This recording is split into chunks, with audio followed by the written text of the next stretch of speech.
Hello guys, मी आपला प्रशासक मंगेश उत्तम इंगळे.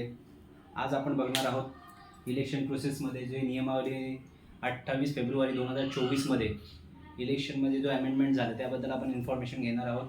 तर चला बघूया. Let start. Amendments in society. Amendments housing society election rules. ज्या रूल्समध्ये आता अमेंडमेंट करण्यात आली आहे, ज्या 50पेक्षा ज्याची सभासद संख्या कमी आहे अशा सोसायट्या, ज्या हाऊसिंग सोसायटी आहे, त्यांच्या इलेक्शन प्रोसेसमध्ये आता जी कमिटी गठीत होणार त्याची कोरम काय असला पाहिजे, किती मेंबर्स त्यामध्ये असले पाहिजे, त्यामध्ये हे अमेंडमेंट झालेलं आहे. 28 फेब्रुवारी 2024मध्ये याची अमेंडमेंट झाली आहे.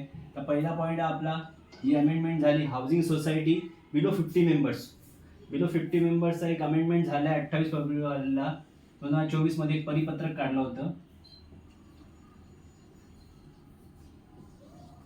राज्य शासनाने एक परिपत्रक काढलं होतं, त्यामध्ये चेंजेस केलेल्या 50पेक्षा कमी सभासद असलेल्या सोसायटीसाठी 7 मेंबर्स असणं गरजेचं आहे. त्यामध्ये काय काय मेंबर्स त्याच्यामध्ये अवेलेबल असणार, कोणकोणत्या कॅटेगरीमध्ये मेंबर्स त्यामध्ये निवडून येतील, त्याची कॅटेगरी डिफाईन केलेली आहे. तर या 50पेक्षा कमी सभासद असलेल्या सोसायटीसाठी हा एक प्रकारे राज्य शासनाने दिलेला दिलासा असेल. त्याच्यामध्ये बिलो 50 मेंबर्सच्या खाली ज्या सोसायटी आहे त्याच्यासाठी 7 मेंबर्स असणं गरजेचं आहे. तर मॅनेजिंग कमिटी जी असणार तुमची ती अल्टिमेटली 7 मेंबर्सची असणार. आता या 7 मेंबर्समध्ये कोणकोणत्या कॅटेगरीमध्ये कॅन्डिडेट आपले फॉर्म भरू शकतात, तर आपण त्या पुढे बघूया. त्याच्यामध्ये फॉर्म आहे तो S C S T candidate जे असतील, ज्याच्याकडे सर्टिफिकेट असेल, अशी कॅन्डिडेट आपल्या SC ST कॅटेगरीमध्ये आपलं नॉमिनेशन करू शकतात आणि अर्ज दाखल करू शकतात.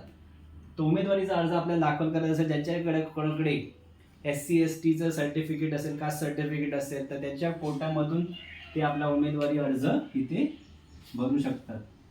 Candidate can apply SC ST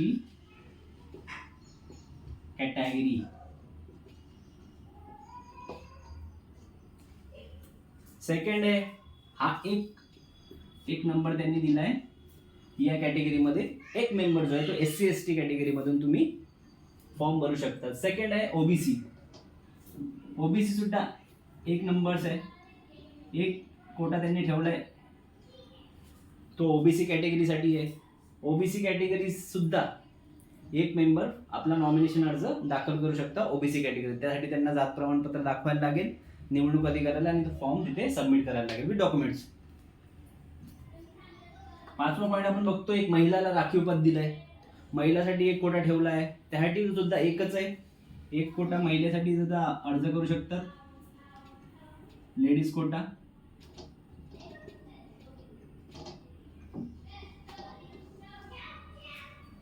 एक जागा जी ठेवली ती राखीव आहे. महिला सुद्धा याच्यामध्ये येऊन आपला महिला कोट्यामधून फॉर्म भरू शकतात. एक VJNT साठी ठेवलाय, तो सुद्धा सेम कोटा.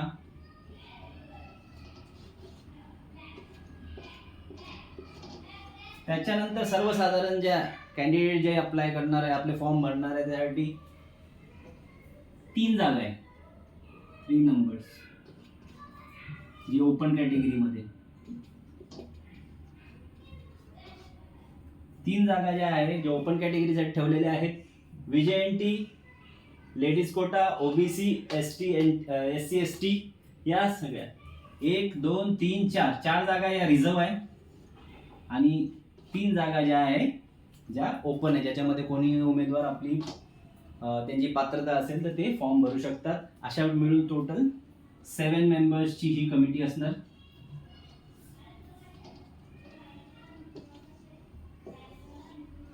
तर सर्वसाधारण नॉर्मली 7 मेंबरची कमिटी असणार. यामध्ये कुठले समजा फॉर्म आलेले नाही, SC STचा फॉर्म आला नाही, तर ती जागा तुम्हाला वॅकंट ठेवायला लागेल.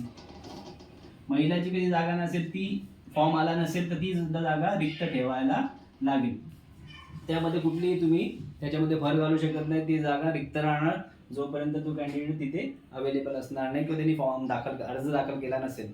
तर अशा पद्धतीने आपण बघितलं की 28 फेब्रुवारी 2024 रोजी जे अमेंडमेंट झालं हाऊसिंग सोसायटीच्या इलेक्शन रूल्समध्ये, बिलो 50 मेंबर्सच्या खाली जे मेंबर्स जे आहे हाऊसिंग सोसायटीमध्ये, याची बिलो 50 मेंबर्सच्या खाली जे मेंबर्स सोसायटीमध्ये आहे, अशा सोसायटींसाठी राज्य शासनाने परिपत्रक काढलं की बाबा 50 मेंबर्सच्या खाली जे सभासद असतील त्यासाठी 4 रिझर्व्ह कोटामध्ये SC ST, OBC, ladies quota आणि VJNT आणि 3 सर्वसाधारण, अशी मिळून तुम्ही 7 जणांची एक मॅनेजिंग कमिटी तुम्ही इलेक्शन मार्फत तुम्ही 7 जणांची कमिटी स्थापित करू शकतात आणि पुढचा कार्यक्रम करू शकतात. अशा पद्धतीने आपण सर्व गोष्टी इथे समराईज केल्या, तुम्हाला सांगितल्या त्याबद्दल. आणि काही क्वेरी असतील तर तुम्ही टाकू शकतात. तुर्तास इथे थांबतो. जय हिंद, जय भारत.